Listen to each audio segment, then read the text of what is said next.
Seafood fried rice at orange chicken ang binakbakan ko ngayong hapon mga tol. At may bagoong wok galing wokbang na talaga namang napakabisa par. Kaya di ko na patatagalin to. Tara, simulan na natin dito sa isang pirasong pusit. Hiwain lang natin ng ganyan mga tol. Tas kunin natin, linis tayo sangkalan. Tas sunod natin tong hipon. Binalatan ko lang yan, tas set aside. Sunod naman natin tong isang buong manok. Biniyak ko lang sa likod yan. Tas i-boneless natin tong mga legs ng manok. Tas tong natirang chicken breast, i-debone natin. Sabay saka natin hiwain ng pa-cubes. Tas yan kunin natin, sabay maglinis tayo ng sangkalan ngayon. Saan natin pigaan ng kalamansi, tas timplahan natin ng salt and pepper at basagan ng isang itlog sabay halo. Tas dito naman maghiwa na tayo ng onion leeks na gagamitin natin sa ating seafood fried rice. Tas to namang natitirang onion leeks gagamitin natin yan sa ating orange chicken. Tas to may dalawa tayong orange dito mga tol. Yung isa pigain natin dito sa mangkok. Tas to namang isa hiwain lang natin ng ganyan.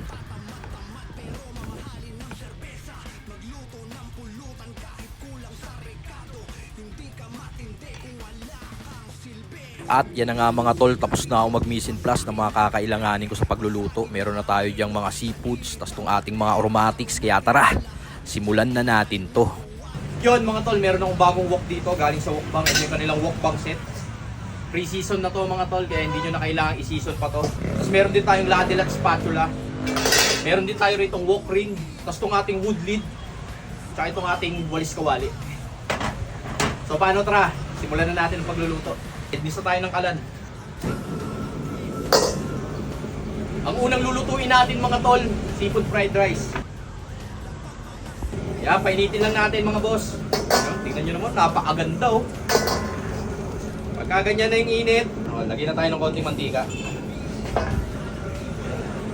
Onion leeks, unahin natin.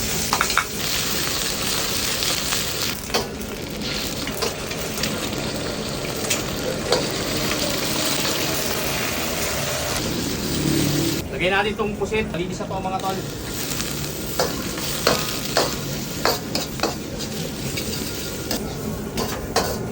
So itong ating tahong, okay na rin to.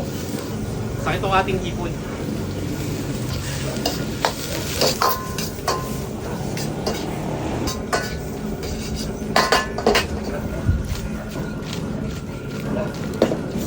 Saka natin lagay itong bagong saing na kanin. Wala kasi akong leftover rice mga tol.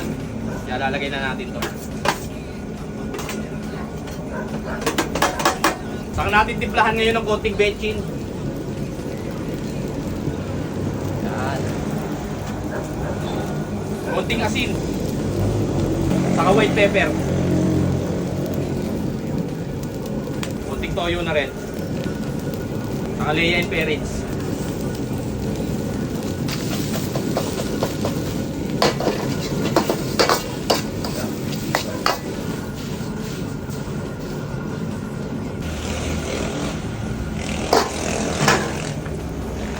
Napakabisa nito mga tol dahil seafood fried rice to.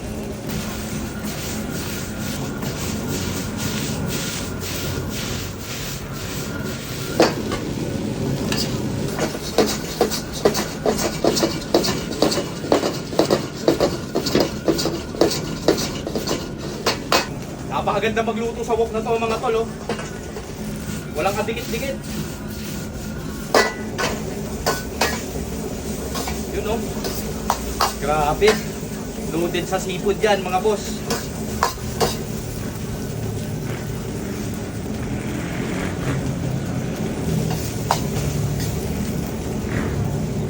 Lagyan natin ng white pepper.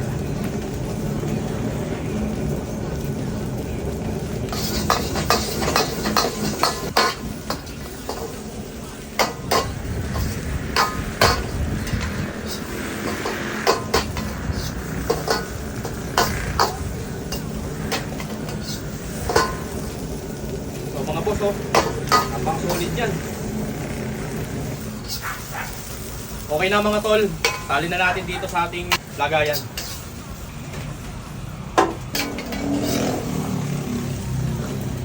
Napakaganda ng pagkakaluto mga tol oh. Sangag na sangag talaga.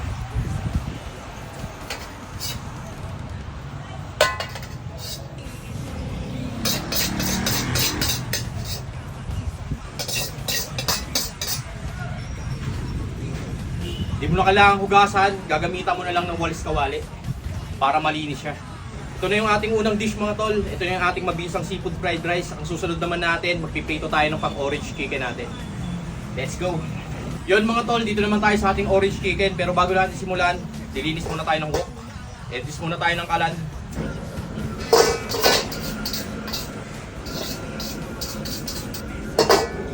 Lagay tayong mantika ngayon. Ito na mga tol, umiinit na siya. Ito yung ating marinated chicken, tapos ito yung ating kasaba starch.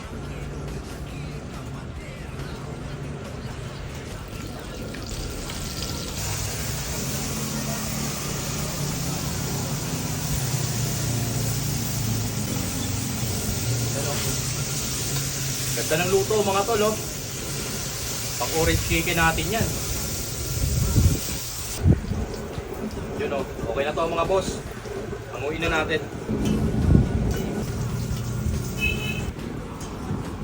Gawa na tayo ngayon ng orange chicken natin mga tol.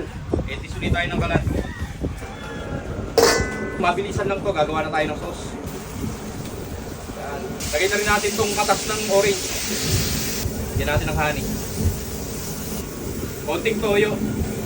Saka Lea and Perrins. Lagay natin.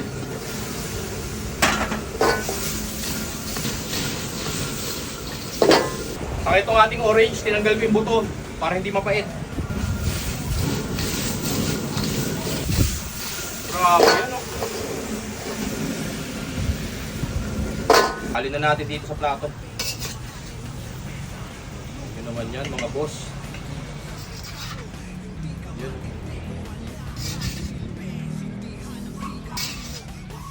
Napakasulit yan mga boss.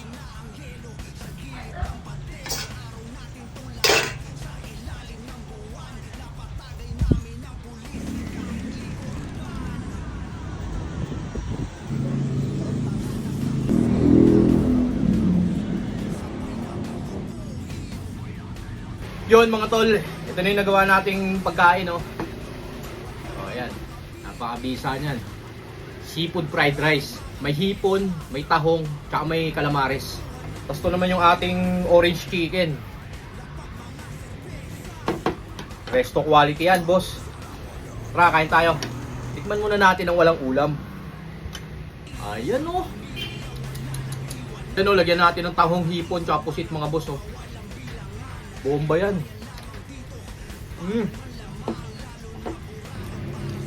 Bisa. Dito naman tayo sa ating manok, oh. Orange chicken mga boss.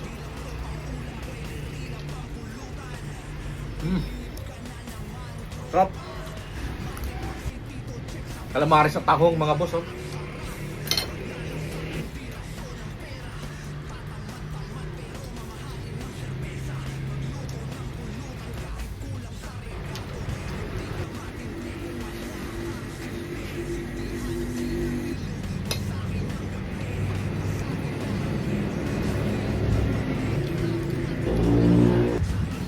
Samahin natin, oh. Yan mga tol, oh. Orange chicken, tahong, pusit, tsaka yung hipon.